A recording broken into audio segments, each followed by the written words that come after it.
Começa agora o BTcast. Teologia é nosso esporte.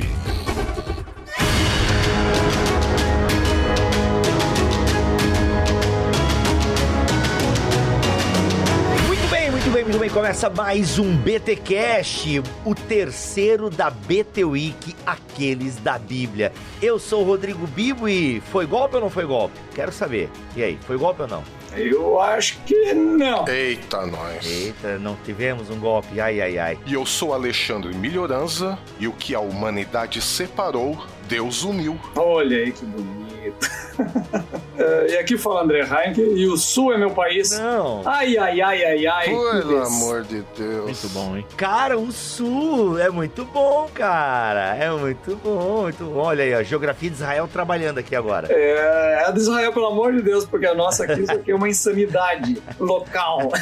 Por favor. E eu sou Israel Mazakorati, idolatria, assassinato, tramas palacianas e aonde Deus entra nessa história. Santo Deus. Olha aí, gente. Resumo do capítulo, Os Separatistas. Pra você que não sabe, pra você chegou aqui caindo de paraquedas nesse episódio, nós estamos fazendo uma análise superficial, panorâmica do livro Aqueles da Bíblia, de André Daniel Heinck, lançamento da Thomas Nelson Brasil. E o livro Aqueles da Bíblia é uma história de Israel de um jeito diferente, bíblica, com comprometimento com a história, com a sociologia e, claro, com aquele primor acadêmico que, aliás, a gente falou no primeiro episódio que não é, o André não é um acadêmico, né, André? Não é, mas, cara, tá um trabalho acadêmico. Vai, fala sério. Tá bom, tá bom. Não foi o que eu disse.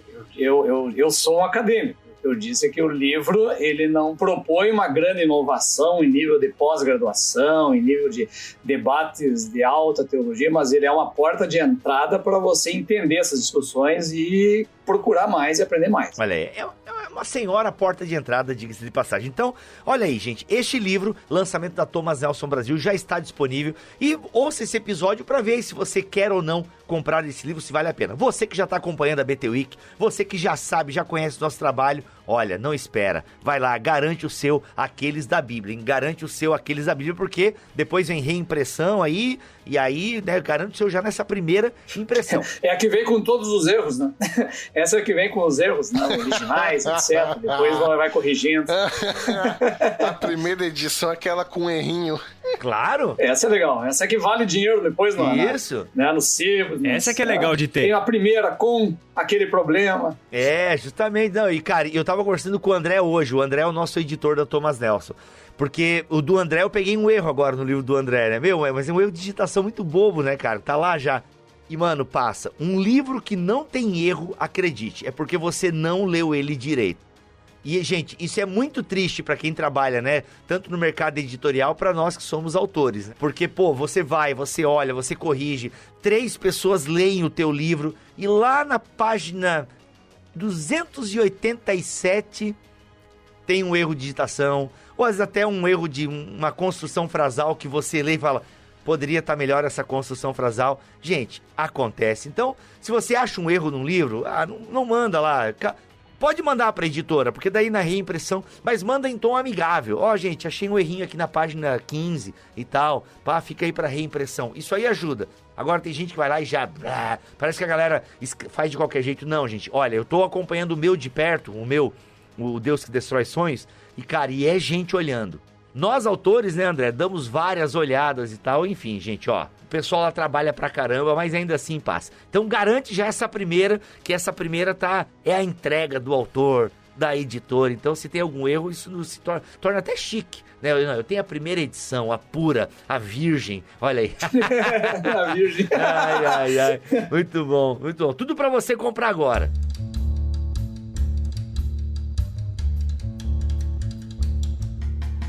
Calma, interrompendo esse episódio aqui para dar notícia boa, afinal gostamos de economizar e nós conseguimos 20% de desconto em Aqueles da Bíblia, tanto na versão digital como na versão física. Olha só, usando o cupom Aqueles20, tanto na Submarino quanto na Amazon, você ganha 20% de desconto. Mas preste atenção, na Submarino é a versão física, beleza? Na Submarino é a versão física. Usa o cupom AQUELES20 e você vai ter 20% de desconto na versão física. Na Amazon, nós temos 20% de desconto na cópia digital. Lembrando que o link para você comprar e o cupom certinho para você só copiar e colar estão aqui na descrição deste BTcast em bibotalk.com. Galera, é o seguinte, este cupom vale até o dia 5 de abril, tanto na Amazon quanto na Submarino. Até o dia 5 de abril. Depois disso, infelizmente, não dá mais para colocar o desconto. Mas simbora nesse episódio que ele tá bom demais. Lembrando, hein, 20% off, o link está aqui na descrição deste episódio em bibotalk.com. Segue lá!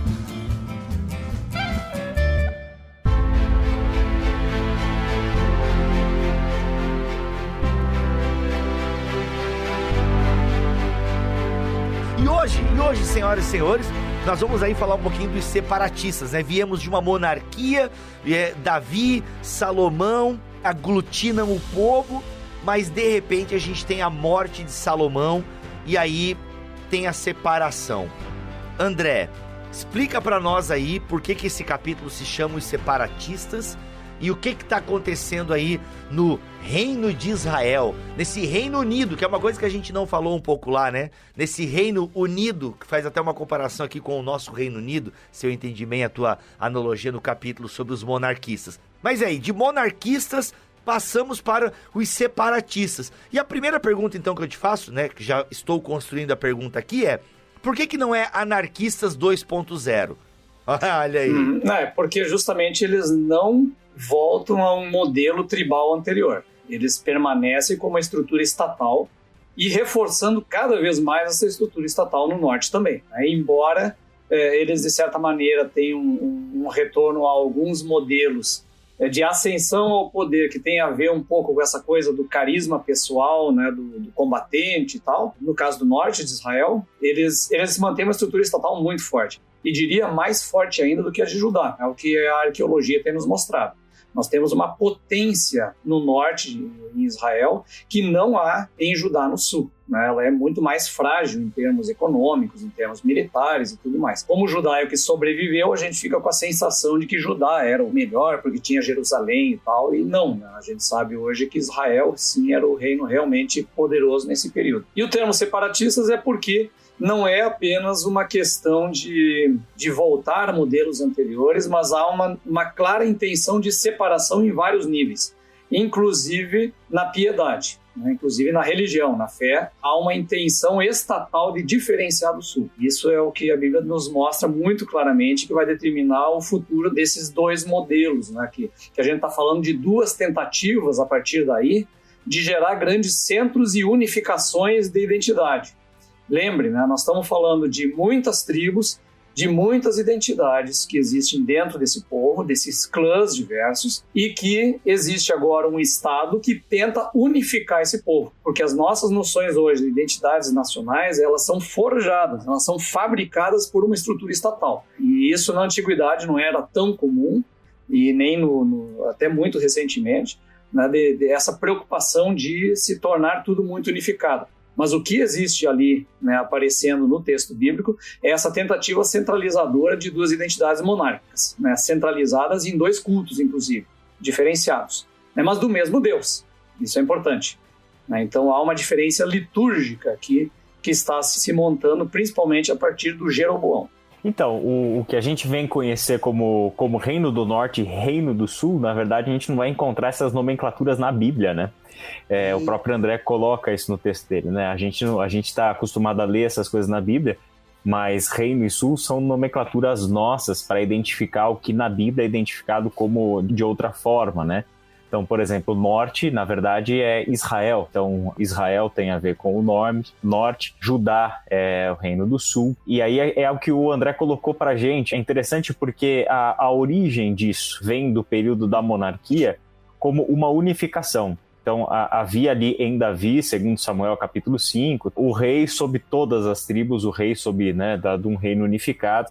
E aí a gente vê uma tremenda de uma dificuldade deste povo de Deus que compartilha de uma mesma origem, que compartilha de uma mesma promessa, que compartilha de um mesmo Deus, de um mesmo mandamento, né? A obra deuteronomista deixa isso tão claro, né? Deuteronômio 6, Deuteronômio 12, o cultuar apenas um Deus e cultuar apenas um Deus em um único local, e a dificuldade desse povo em manter-se unido por essa identidade forjada em Deus e na sua promessa. Então aqui a gente enxerga nesse período dos separatistas a intensificação dessa dificuldade, né? Eu não queria entrar no aspecto religioso ainda, mas a gente podia entrar o porquê que há qual é essa insatisfação que leva a galera, né?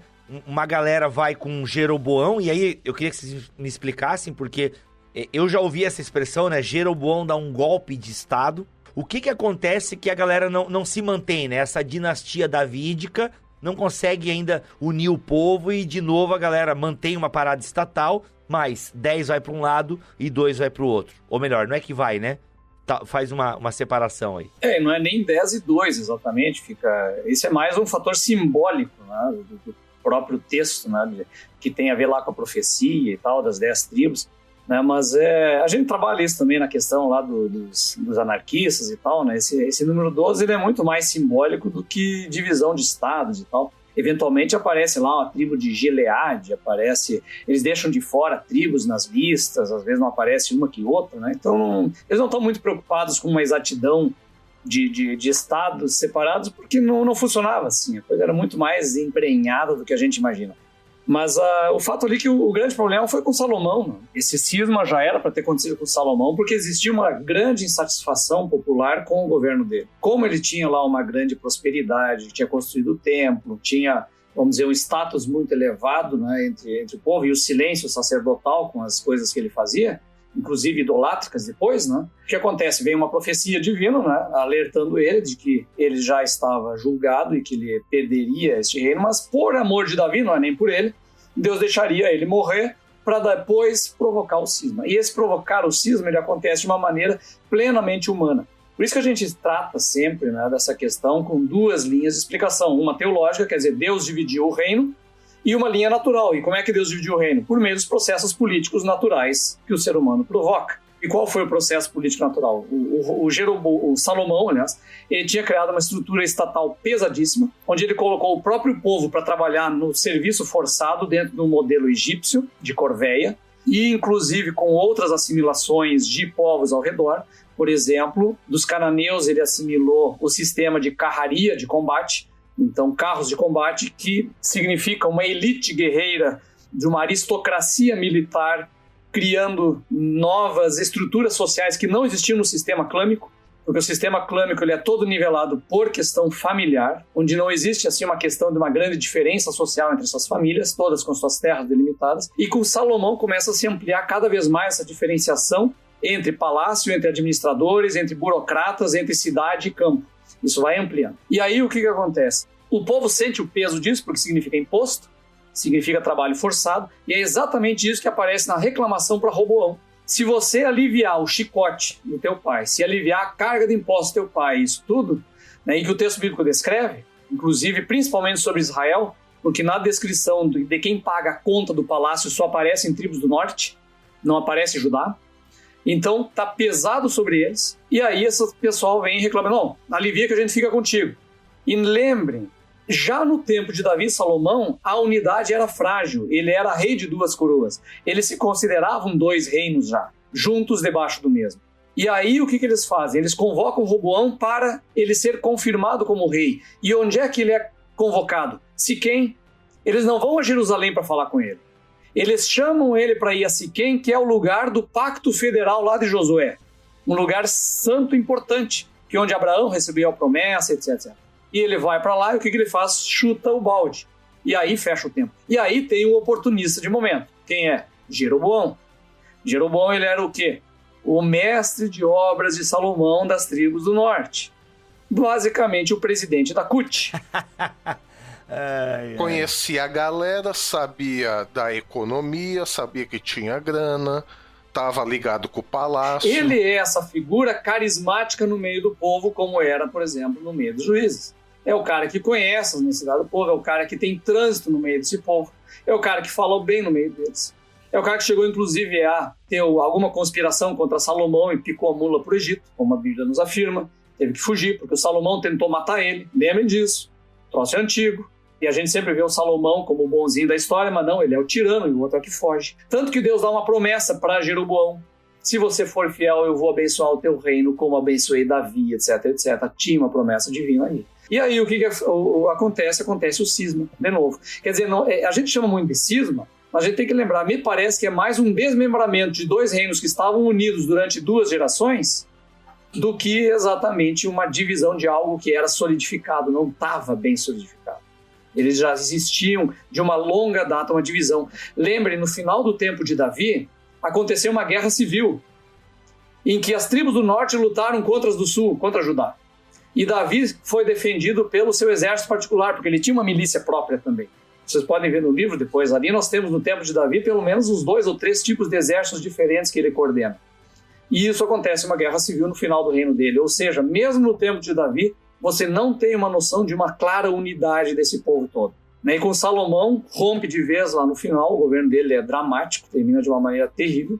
E interessante, né, como a Bíblia demonstra esse drama todo no meio de uma riqueza imensa. Então é muito comum isso. Grandes críticas a reis muito ricos no texto bíblico. Aos meus olhos, olhando para a sequência da narrativa bíblica, principalmente dos livros de Samuel ali, é justamente nessa intensidade que foi o tempo de Salomão, é que a gente vê a concretização talvez mais intensa e mais real, mais tangível assim, de tudo aquilo que Samuel havia dito para o povo, do que significaria ter um governo debaixo de um rei, né? Do que seria ser governado, o preço da monarquia. Então toda aquela descrição com a qual o povo concorda, talvez ganhe a sua intensidade maior justamente nesse meio tempo. Aí pegando algo simbolicamente, do jeito ali que a gente viu acontecer em 2 Samuel, capítulo 5, com Davi se tornando o rei de tudo e etc., mas nas estruturas dali você já tinha o anúncio de que um dia, por algum evento mais intenso, aquilo haveria de se romper.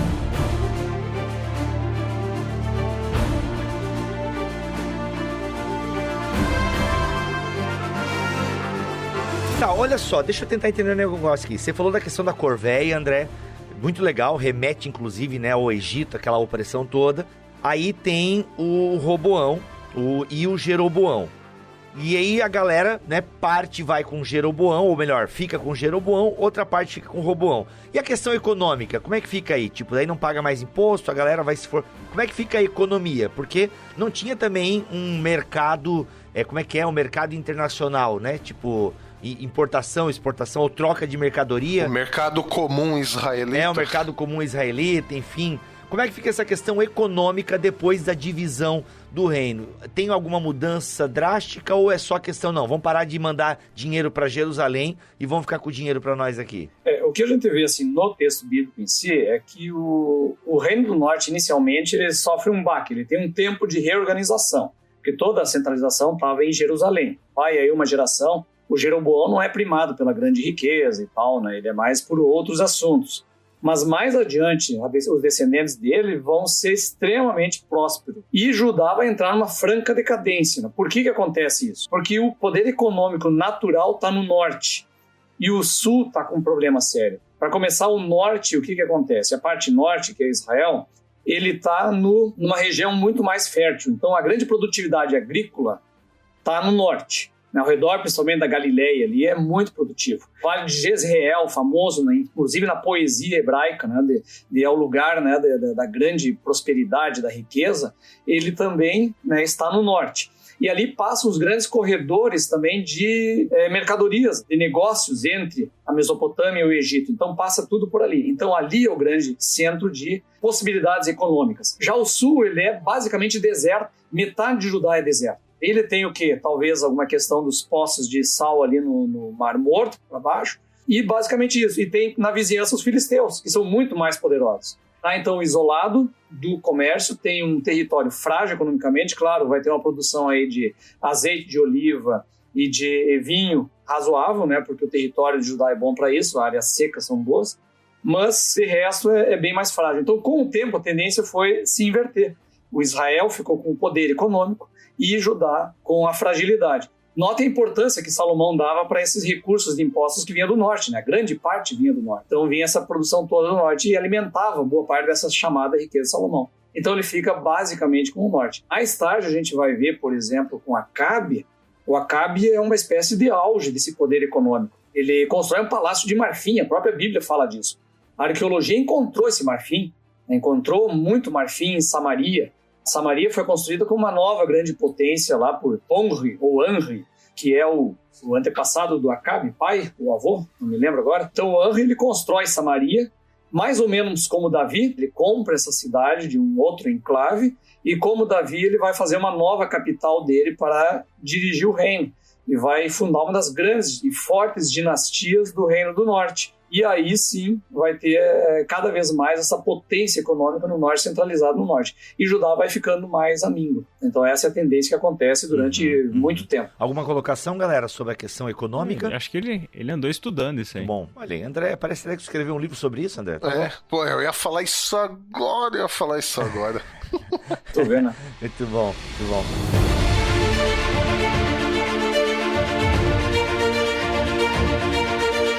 Gente, aí nós caminhamos então para a questão religiosa, né? Porque você não tem como falar de história de Israel sem falar da questão religiosa, teológica. Beleza, então Davi, sabiamente, constrói toda uma questão religiosa em torno de Jerusalém, a cidade de Davi, a construção do templo.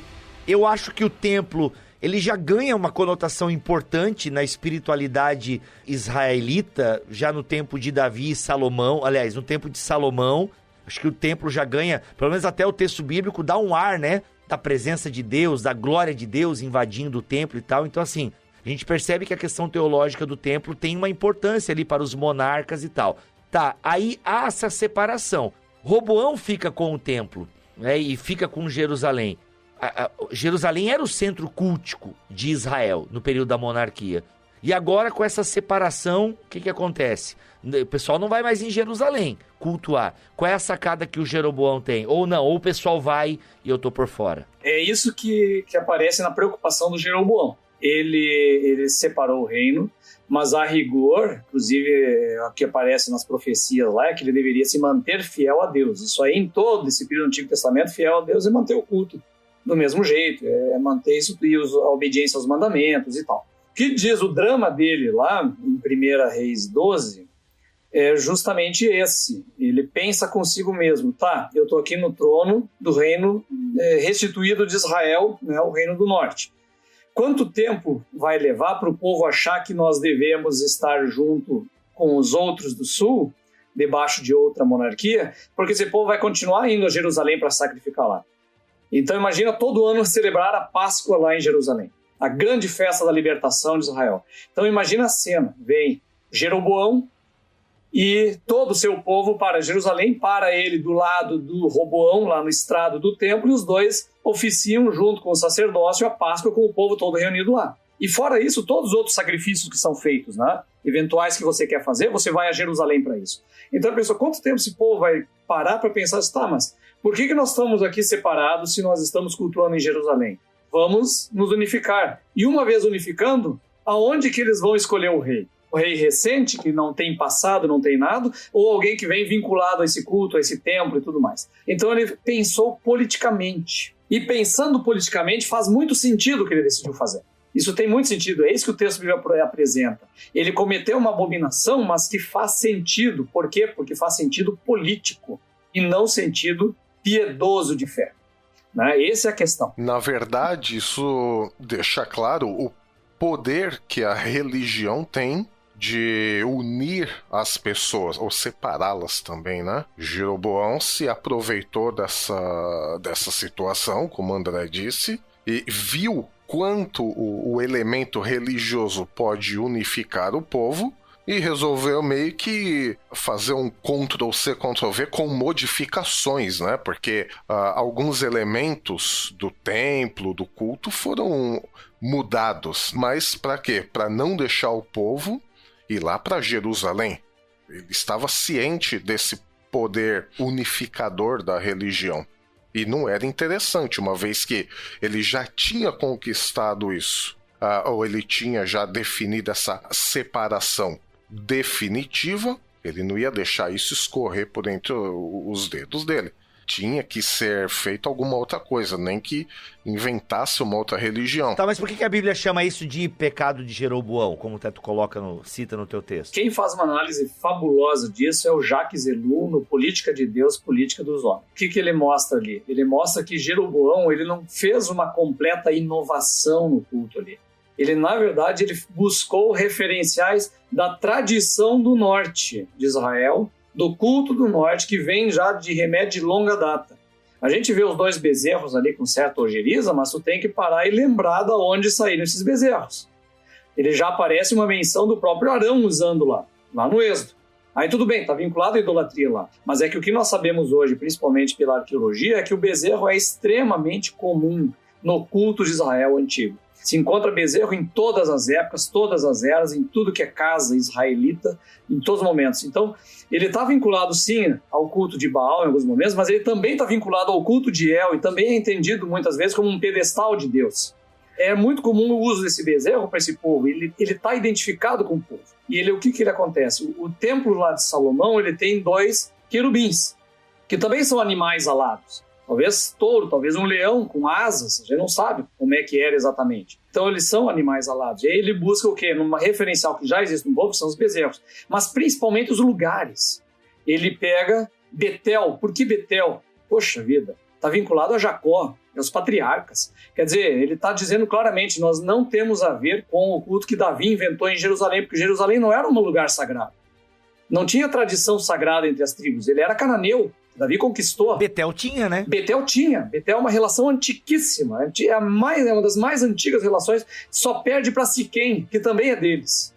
Então é uma relação muito antiga, de um lugar que provavelmente era um lugar de peregrinação do povo. Imagina quem é que não iria ver o lugar em que Jacó viu a escada de Deus, né? Um horizonte onde a presença de Deus se faz manifesta. E o outro lugar, em Dan, que já tinha um local de culto desde o tempo dos juízes, que aparece lá no final do livro de Juízes, em que um levita leva para o norte uma imagem de Deus e lá ele estabelece um culto de Yahvé com uma imagem, que a gente não sabe qual é. Talvez e provavelmente seja um bezerro. Então, ele estabelece locais que estão da tradição de culto de Israel. Lembra, a gente está falando aqui de tradição, a gente não está dizendo se está certo ou está errado. O texto bíblico condena os lugares altos, condena lá o Didã e tal, mas é a prática do povo, é o que está acontecendo lá. Isso vai dar margem para N sincretismos que vão aparecer no norte, mas que também tem no sul depois. Também faz parte desse movimento sincrético de muitas crenças, de muita piedade em vários cultos diferentes. Mas aí o que acontece, né? Ele pega justamente esses elementos que já estão presentes na tradição. Ele não inventa um troço novo. Porque tu não lida com a piedade popular assim, de joga uma ideia qualquer e o pessoal compra. Eles não vão comprar. Então ele busca no referencial da memória e da tradição de Israel para estabelecer um novo culto. Tem que ser algo que possa ser aceito. E aí é que está o que o Jacques Ellul chama de pecado de Jeroboão. O pecado de Jeroboão dele foi principalmente fazer uso da piedade e da fé popular para fins políticos. Isso é o pecado de Jeroboão. É eu usar a fé e a religião para fins políticos. Se eu faço isso, eu estou pecando contra Deus. E aí é o que é o que Jeroboão fez. Por isso que todos os do norte vão fazer o quê? Eles seguem no pecado de Jeroboão, que estão fazendo uso político da fé para os seus fins de manutenção do reino. E olha só, os mantenedores que estão podendo ver a imagem dessa gravação estão vendo o mapa, né, que o André desenhou, tá ali na página 210, se não me falha a memória. E tem uma parada legal que eu queria que tu explicasse aqui, André, no teu mapa. Por quê? Tu falaste que Betel só perde para Siquém no que diz respeito ao aspecto religioso. E aí a pergunta que eu faria é, por que não Siquém? Ele é o que está mais próximo de Jerusalém, por assim dizer? Tipo, então a galera não precisava ir até Jerusalém. Não, aqui na beiradinha já tem Betel. Por que Betel e não Siquém? Tem a ver com a proximidade de Jerusalém, como a gente pode ver no mapa que você desenhou aqui? É interessante, eu acho que, eu não lembro se eu cheguei a mencionar no livro, mas ele estabelece as fronteiras de Israel. Então, os dois estão nas duas fronteiras, então ele coloca Deus como protetor das fronteiras de Israel. E isso sim, isso é fazer um senhor do uso político. Aliás, isso aqui é um padrão, né? Quando você pega a Constituição americana e diz que o governo americano está debaixo da proteção de Deus, é o que eles estão fazendo. Claro que é o Deus deles, mas é isso que se faz. Então aqui é o que o próprio Jeroboão está fazendo. Ele coloca Deus como protetor das fronteiras de Israel. Legal, lembrando que é o mapa que o André faz, tá, galera? Então é um mapa que não vem nas Bíblias. Aliás, esses mapas até antigos que vêm nas Bíblias tem até alguns erros geográficos ali, que a gente não vai entrar em detalhes aqui agora. Mas aqui é o mapa desenhado pelo próprio André, e você que adquiriu o livro, na página 210 você pode conferir o que a gente tá falando. Então tem Betel aqui e Dan lá em cima, lá. Já Fenícia, Arameus, muito bom. Nesse mapa aqui eu tô colocando a capital marcada com uma estrela, né? Só que aí é bem mais tardio, né? Samaria vai ser construído bem mais tarde, que vai estabelecer uma capital poderosa para o norte. Enquanto no sul ali Jerusalém é consagrada, né, por Davi. Então, na verdade, a gente pode dizer que tomar o nome de Deus em vão e o outro mandamento de não fazer ídolo, ele vai além do que a gente pensa que é só fazer uma estatuazinha. Na verdade, tem a ver com instrumentalizar Deus para os nossos próprios interesses. E aí a gente toma o lugar de Deus usando o nome de Deus. Inclusive, esse é um problema que mesmo hoje nós não estamos livres disso. Nós podemos fazer de Deus ainda hoje o nosso ídolo, toda vez que a gente instrumentalizar o nome de Deus para os nossos interesses. E aí a gente diz muitas vezes, não, mas na verdade eu jamais fiz um ídolo, não tenho estátuas na minha casa, não adoro nenhum outro Deus, mas na verdade isso vai além. É tomar o nome de Deus para o nosso próprio benefício, ao invés daquilo como a gente falou no outro episódio desta BT Week, ao invés de olhar para o próximo com um olhar favorável, que isso significa amar o próximo, não, eu só olho para mim, eu estou me amando acima de todos os outros, quer dizer, eu tomei o lugar de Deus, eu me fiz o meu próprio Deus, sem ter jamais feito uma única estatuazinha.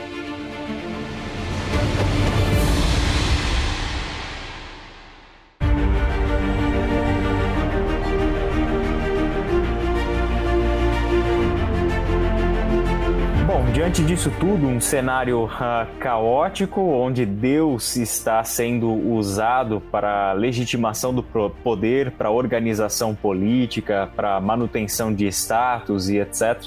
A gente tem aí a realidade bíblica agora, né? Os textos bíblicos que contam essas histórias para nós, nos contam essas histórias não com imparcialidade, mas fazendo um julgamento disso. Quando nós olhamos para os textos de Reis, os textos de Samuel, os textos das Crônicas, nós vamos ter ali uma avaliação desses reinados, se reinaram ou não reinaram de acordo com a vontade do Senhor, se ergueram postes idolátricos, se derrubaram postes idolátricos, se prestaram cultos a X deuses ou não. No caso das Crônicas do Reino do Sul, se andaram nos passos de Davi ou não andaram nos passos de Davi. Então a gente tem um pouco da teologia que nos ajuda a entender isso, que eu gosto muito dessa leitura, que é o trabalho do deuteronomista, que faz a avaliação dos reis a partir de Deuteronômio 6 e de Deuteronômio 12, e o do cronista, que faz a avaliação dos reis a partir do reinado de Davi. A própria literatura bíblica não é imparcial ao nos contar essas histórias, mas faz um juízo de valores. E também não é sem motivos que é neste período caótico do qual Judá não está ileso, né? Como o André colocou, Judá vai ser condenado pela sua própria idolatria. Tem o culto certo no lugar certo, supostamente a teologia correta, o Deus correto, tudo certinho, mas vive a prática idolátrica no seu cotidiano, vive aquilo que Deus condena e que o Melhoranza falou no final do bloco anterior. Então, André, não é sem motivo que nesse período surge de forma intensa e o que viria a perdurar pelo restante da história bíblica e chegar até nós hoje, que é o movimento profético no meio do povo de Deus, né? Exatamente, ele aparece sempre em momentos dramáticos da história. A gente tem ali o profeta por excelência na história do Êxodo, que é a mais dramática de todas as histórias. Está debaixo de uma imensa opressão, e Deus vem e age libertando esse povo. E Moisés é esse profeta que traz essa palavra, falamos disso outro dia, né, dessa imaginação profética de um outro mundo possível e tal. E o movimento profético é exatamente isso aí. Vão se levantando profetas, e esses profetas eles são sempre profetas de oposição, eles estão contra o trabalho dos reis, eles estão sempre se levantando contra. Eventualmente você tem algum profeta que está junto ao rei, mas isso acaba lá com Natã e Davi. Depois de Natã, nós não temos mais o profeta que está ao lado do rei. Tem os falsos profetas ao lado do rei. Aparecem vários desses com Jeremias, por exemplo. Jeremias, ele enfrenta, ele traz palavra contra os falsos profetas. Nós temos grandes movimentos trabalhando sempre com esse grande zelo por Deus e demonstrando que aquela situação que havia de profunda corrupção, de profunda maldade, de cada vez mais um grupo da monarquia e dessa administração ao redor dela, enriquecendo cada vez mais às custas de um povo miserável, que é o que o texto bíblico nos apresenta claramente em Reis, em Crônicas, e aí você vê esse movimento profético, e tudo isso aliado à idolatria, uma profunda idolatria, o abandono de Deus, em todas as circunstâncias. E o abandono de Deus significa o quê? Significa o abandono dos mandamentos de Deus, é aquilo que o Milho estava falando, do amar ao próximo, da lei da terra, disso tudo. Isso fica muito claro lá no caso da vinha de Nabote, por exemplo, com Acabe. Né? O que o Acabe faz? Ele ignora totalmente a lei deuteronomista sobre a questão da propriedade, da família, da terra e tudo mais, e ele aplica aquilo que é o padrão cananeu. O que é o padrão cananeu? O rei vai e toma a terra do outro. Ele é rei, ele pode, que é o que a esposa de Isabel diz para ele, mas tu é o rei, vai lá e toma. É isso que os fenícios fazem. E ele foi lá e tomou, deu um jeito, inventou uma história toda lá para tomar do cara. Né? Então você vê esse abandono da lei, né? Que traz miséria também para o povo. E aí vem então o profeta e se levanta contra ele, bota o dedo na cara. E aí paga o preço por isso. Todos os profetas vão sofrer terrivelmente. Pois é, eu não sei se eu já estou muito influenciado pela terminologia do Jacques Ellul, eu sei que você gosta dele também, mas a gente vê em todo esse movimento profético, quando colocamos o movimento profético dentro desse cenário maior que você explicou pra gente, a gente percebe na ação profética um movimento contra poder. Por quê? Porque o poder necessariamente se utiliza de Deus e das estruturas religiosas como um instrumento da dominação, né? da manutenção do governo, do reino e etc. Então você vê nos profetas esse movimento todo. E eu acho que isso também ajuda a gente a situar os profetas na história, como também entender um pouquinho melhor o que exatamente eles fazem. Porque se a gente pensar no nosso imaginário evangélico popular hoje, o profeta é aquele que revela as coisas de Deus. O profeta tem a ver com vidência. O profeta tem a ver com previsão de futuro. E é interessante porque os profetas, dentro desse cenário político, que é um verdadeiro barril de pólvora por todos esses motivos, o que ele faz, na verdade, é uma crítica do rei, uma crítica social, uma crítica dos pecados dos líderes do povo, sejam falsos profetas, sejam mestres, sejam sacerdotes e etc. E ele faz isso trazendo à realidade a lei do Senhor. Então, na verdade, o instrumento de leitura social crítica do profeta é justamente a lei. Então, ele não está necessariamente com os seus olhos no futuro, mas toda crítica que faz com aquilo que já foi dado. Então aquilo é o seu fundamento crítico para olhar para a sua realidade e trazer uma palavra de Deus para o povo. Não porque surgiu na cabeça dele naquele momento que entrou em transe, mas porque conhece a lei do Senhor, porque tem o conhecimento da vontade revelada de Deus e faz a crítica desse povo a partir desse ponto. Isso não significa que o profeta também não olha para o futuro. Na verdade, essa é a imaginação profética, a imaginação de um mundo diferente segundo a vontade de Deus, segundo o desejo de Deus, e muitas vezes trazendo coisas novas para esse meio, como é o caso principalmente de Jeremias. Jeremias é fantástico nesse ponto. A gente está vendo um profeta que também está olhando para o futuro e vendo o seguinte, mostrando os caminhos são esses. Se andarmos por este caminho, se houver arrependimento, o que nos espera lá na frente é isso. Se não andarmos por esses caminhos, o que nos espera é isso, né? É muito interessante que o Jacques Ellul e aí o Walter Brueggemann trabalham isso maravilhosamente na teologia do Antigo Testamento também, né? E me parece que eles concordam muito nisso. Porque o profeta, ele traz toda essa imaginação, eles são proclamadores de uma outra realidade possível, só que eles nunca agem politicamente. Eles nunca agem. O Jacques Ellul trabalha isso no livro dele também. Ele apenas proclama uma palavra. E aí a palavra proclamada vai e faz alguma coisa. Mas ele não faz. Ele não participa de trama. Ele não entra em partido. Ele não se associa com esse ou com aquele. Ele apenas fala. Só faz isso. E eles são, então, esses proclamadores. Eles não promovem rebeliões, não fazem nada. Eles apenas proclamam uma outra realidade que é a realidade de Deus. E aquela realidade não está correta. Apenas fazem isso. É interessante isso, por quê? Porque embora eles tenham essa imaginação de uma outra realidade possível, porque estão muito fundamentados na lei de Deus, eles também, ao mesmo tempo, compreendem profundamente a realidade presente. Então, o profeta é alguém que sabe o que está acontecendo, por que está acontecendo. Eles conhecem, como vocês falam, profundamente a lei de Deus, e é por isso que eles podem apresentar a interpretação que eles têm dessa realidade. Então, assim, o povo de Deus, em geral, né, ele nunca foi chamado a fugir da realidade presente. Ele sempre foi chamado a ver a realidade presente, a enfrentar essa realidade presente para poder imaginar essa outra realidade possível de acordo com o que está escrito na lei de Deus. Isso é sensacional. A fuga da realidade nunca foi uma opção para o povo de Deus. É interessante porque, como o profeta nunca se envolvia nas tramas políticas, ele é o cara que proclama, e é a palavra quem tem o poder de chegar onde tem que chegar. É interessante porque a gente vê na atividade profética a necessidade de uma isenção profética. Eu não posso estar comprometido com quem está no poder ou quem almeja chegar ao poder, porque eu preciso poder criticar quem quer que esteja lá. Eu preciso poder trazer a palavra de Deus a quem quer que esteja lá. Concorde eu com a realidade ideológica desse ou daquele outro, mas a isenção profética é o que me possibilita isso, né? O exemplo bíblico de um profeta que não foi isento é o pior deles, é Jonas. Jonas não foi isento. Jonas estava politicamente ao lado de Jeroboão II e ele é o profeta que foi antiprofeta. Porque tem os profetas palacianos também. Mesmo esses profetas não estavam no esquema também, né? Depende qual a Bíblia chama de palaciano. Agora, não, a Bíblia não. Provavelmente em algum momento eu estudei isso, né? Por exemplo, Isaías colocam como um profeta do palácio. Aí sim, Isaías ele é parente do rei. O que a gente está dizendo não quer dizer que a pessoa não possa ser alguém do meio. Sofonias provavelmente era parente do rei.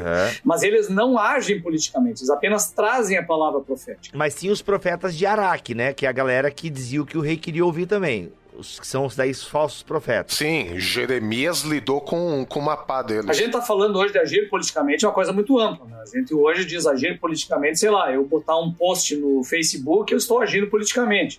Não é esse o sentido que nós estamos tratando.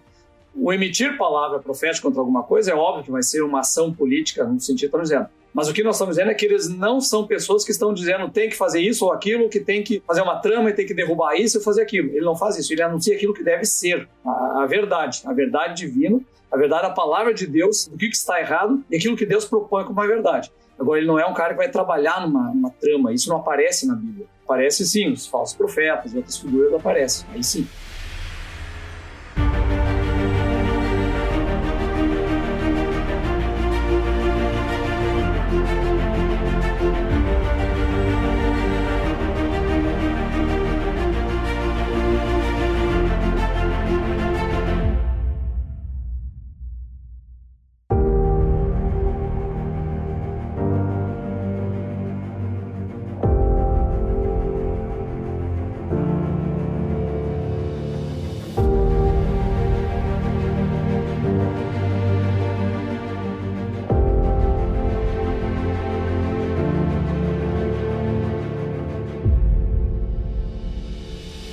Nesse sentido dos profetas, eu acho que a última coisa que eu gostaria de mencionar é a questão da forma como eles fazem essa proclamação. É sempre com uma linguagem muito vívida, eles usam muitas metáforas de Deus, eles falam basicamente de Deus e da ação dele. Então eles trazem essas figuras que são lindíssimas e elas não são sempre uma só, são várias figuras diferentes, são muitas figuras, porque não tem como você delimitar Deus e a figura de Deus por meio de uma única explicação.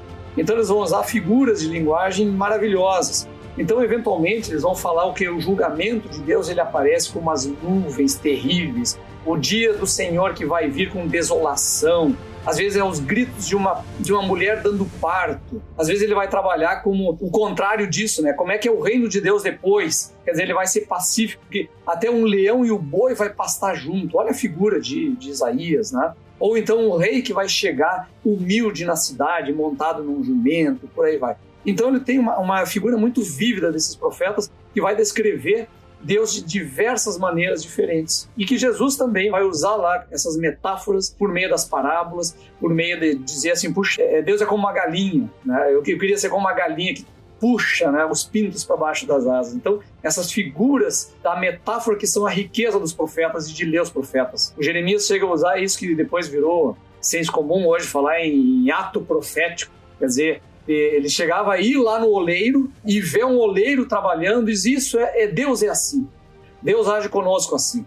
Né? Bota uma canga de jumento de bois nas costas e sai andando com isso. Isaías ficou 3 anos pelado, andando nu para escandalizar o povo e mostrar como é que eles estão. Então essas metáforas eles foram fazendo justamente para impactar Oséias, né? O próprio casamento dele, né? Às vezes metáforas que não são apenas de uma linguagem, mas de uma ação. Então essa palavra profética ela vem sempre com essa figura simbólica, né? Porque nós realmente somos seres simbólicos. Atividades parabólicas, né? Que comunicam uma mensagem. Tem os nomes dos filhos, né, cara? Quem que é que deu o nome de Lo-Ami, não meu povo? É os filhos de Oséias? Oséias. Caraca. Oséias. Tem uns nomes muito loucos, os filhos de Oséias. Eu só lembro do Lo-Ami, que é o não meu povo, que eu acho que estava na perícope que eu estudei na faculdade. Mas tem outros filhos, né? Que também são... Os filhos de Isaías também têm uns nomes proféticos, não tem? Sim, inclusive é o nome de filho mais longo da Bíblia. Como é que é? Tu lembra? Ah, mas não dá. O negócio é uma frase. Mas o nome do filho de Isaías é o nome mais longo de toda a Bíblia. É tão longo que eu demoraria 15 minutos para pronunciar e tomaria o tempo do episódio. Ele ficou conhecido como Zé. Ficou conhecido como Zé. Zé do Isaías.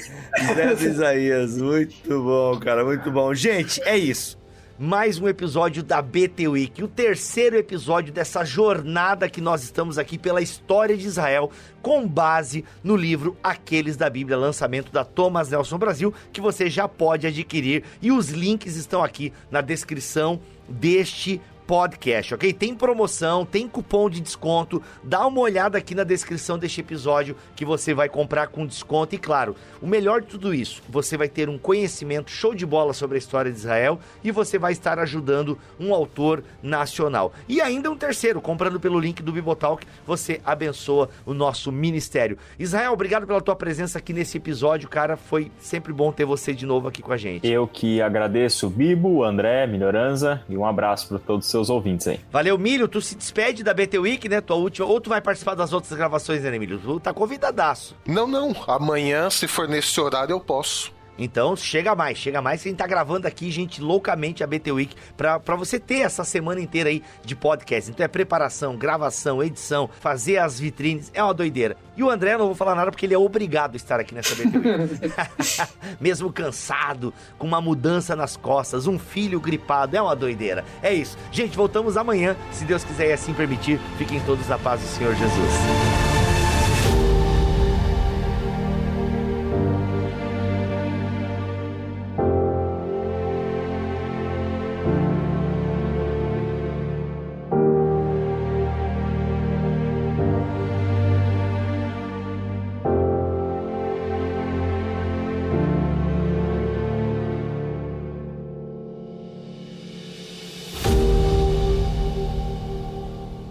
Este podcast foi editado por Bibotalk Produções.